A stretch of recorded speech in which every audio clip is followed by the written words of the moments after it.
কিশোরগঞ্জে বাসায় দুটো কথা বলি। প্রথম সমস্যা হচ্ছে আমাদের জিরাতিরার জন্য ফেরিতে যে ছাড়টা দেওয়া আছে, গত বছর আমি নিজে এটার সাথে তর্ক করছি, 1000 টাকা ভাড়া 8000 টাকা, এবং একটা হ্যান্ডেল দিয়ে রাখছে ওরা লোহার, যদি ওটার মধ্যে বাইজা যায় তাহলে ডাবল দিতে হবে। এই সমস্যা থেকে আমরা কেউ মুক্তি পাই নাই, আমরা শত শত বছর ধরে আঘাতপ্রাপ্ত। এই যে সমস্যাটা, এটা কারো মাথায় আসে না, সাধারণ কৃষকের মাথায় আসে না। বললে আইন শৃঙ্খলা বাহিনীর আশ্রয় নিতে হয়, আমার দান টিকিয়ে থাকবে, ওনারা কাজ করবে। সাধারণ মানুষ কিভাবে দৌড়াদৌড়ি করে, এত কষ্ট। আমরা তো আঘাতপ্রাপ্ত, দুর্যোগের সমস্যা, সারের সমস্যা, রাস্তার সমস্যা, সেচের সমস্যা, এখন সেচ দিতে পারি না, পানি নাই, জমিন মরতাছে। সুতরাং আজকে যারা উদ্যতনের আমাদের অভিভাবকগণ আছেন, ফেরির সমস্যাটা দেখবেন, এতে সবার আত্মার থেকে দোয়া আসবে, শত শত বছরের সমস্যাটা সমাধান হবে। সবাই ভালো থাকবেন, আপনাদের নেক হায়াত কামনা করি। আসসালামু আলাইকুম। জি জি, এই যে ফেরির যে এটা কি গাড়ির হাইটের উপরে কি নির্ভর করে কি 8000 হয়ে যায়? না না না, এটা আপনার চাক্কার উপর নির্ভর করে। যখন দেখা যায় যে 3টা চাক্কা, তো 3টা চাক্কা রেট করে, তো একটা ছাড় আছে, তো ওনাদের তো একটা ছাড় আছে, ছাড়টা এই পাশেও থাকে ওই পাশেও থাকে, তো আমরা তো ছাড়টা দেখি যে এত টাকা মূল্য, কিন্তু তার 3 গুণ বেশি নেই, দ্বিগুণ নিল এমন না মানতো, 3 গুণ নেই। দ্বিগুণ নিবে কেন? যেটা আমরা ঠিক করে না, এই তো করে কার কাছে বলবো স্যার? এখন আমাদের কাছে বলবো ইনশাআল্লাহ। এই তো আমাকে বলবেন, এবার আমরা মিটিং করব, এই বিষয়টা দেখবেন। আমাদের হাজার হাজার কৃষক আপনাদেরকে মন থেকে দোয়া করবে, আমরা আশাবাদী ইনশাআল্লাহ এটা ফলাফল পাবো। আমরা নাম্বারও দেওয়া থাকবে, যদি কেউ আপনাদেরকে বাধা দেয় উঠতে, তাহলে সেই নাম্বার। জি, আমার নাম আব্দুল কাইম। সমস্যাটা হলো আমাদের আমরা জানা মতে, আমরা যে বেলা ছোট, এই বেলা থেকে আমরা এখানে আমরা বাপ দাদার জিরাত করে আসতেছি। আর এই বেলা এই যে যেটা বিল, এটার আমরা দিঘার বিল কই, এই বিলের পানি দিয়ে আমরা গৃহস্থী করে সেচ দিয়ে আমরা ধান নিতে পারছি। এখন এটা যখন ভরাট হয়ে গেছে, আমাদের আরেকটা সমস্যা হয়েছে, যখন এই বিল ভরাট হয়েছে, তখন যে খাস যে জায়গাটা, এই খাস জায়গা অনেকে লিজ নিছে, কিন্তু লিজ নিলে পরে এটা এই দেশের মানুষ এই গাঁয়ারা নিছে, নিয়ে মনে করে যে আগে তো আমরা যার যে জমি ওয়াল হিসাবে এই কাজটা কিছু খাইতাম বা এদেরকে সেচ দিতাম, এখন এরা নিয়ে যখন দখল করে পাইছে, তখন কিন্তু আমরা এই বিল নামতেই একটু সমস্যা।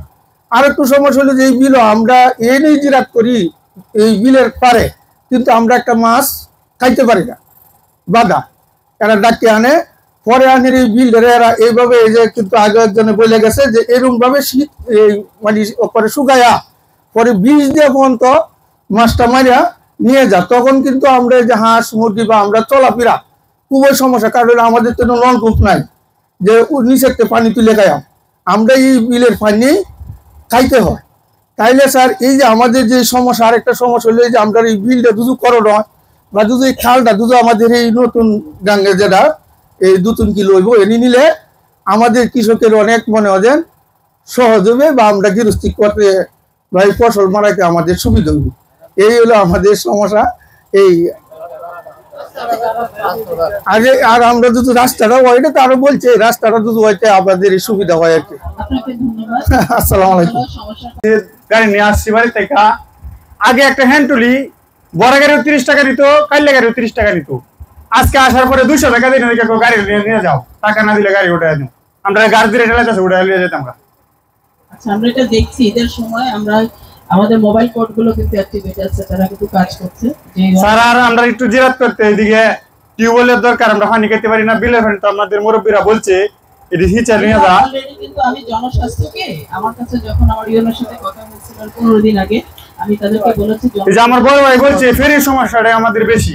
ফেরিতে আমি যেটা হলো, ফেরিতে ধরেন ফেরিতে তো একটা খরচ আছে, জি জি, এটা যে খরচ জ্বালানি খরচ অনেক বেশি, জি জি, কিন্তু সেই পরিমাণে গাড়ি এখান থেকে পরিবহন করে না। কিন্তু যেহেতু কৃষকদের বিষয়টা স্পেশাল কেস, এটা 1 মাস 2 মাসের হয়তো একটা ট্যাগ থাকবে। জি স্যার, আর এই রাস্তাটার জন্য আমরা একটু এই রাস্তাটা করে দিবেন। জি, পরিকল্পনায় আছে, রাস্তা আছে বলছি, যেটা হলো বিষয়টা স্যারের মধ্যে দেখা গেছে একটা ছোট অটো 5 টাকা বা 10 টাকা, এগুলোর কাছে 50 টাকা নিতেছে। ও জিরাতিদের সাথে মত বিনিময় সভায় উপস্থিত আজকে প্রধান অতিথি জনাব আলী ইমাম মজুমদার, মাননীয় উপদেষ্টা, খাদ্য ও ভূমি মন্ত্রণালয়। আজ আমাদের কৃষকদের জন্য কিন্তু ঈদ, আজ আমাদের ফাল্গুন, আজ আমাদের বৈশাখ। কৃষকের শরীরে গন্ধ শোকার জন্য কেউ আসে না, সবাই দূরে চলে যায়। আজ আমাদের কাছে এত বড় বড় লোকজন আসছে যে আমরা খুবই গর্বিত। আমাদের কষ্ট শোনার জন্য, দেখার জন্য আমাদের কাছে উপস্থিত হয়েছে, আমরা গর্বিত। আসলে বাবা মার কাছে সন্তানের কিছু চাওয়া লাগে না, চোখ থেকে বাবা মা বুঝতে পারে সন্তানের কষ্ট কোথায়।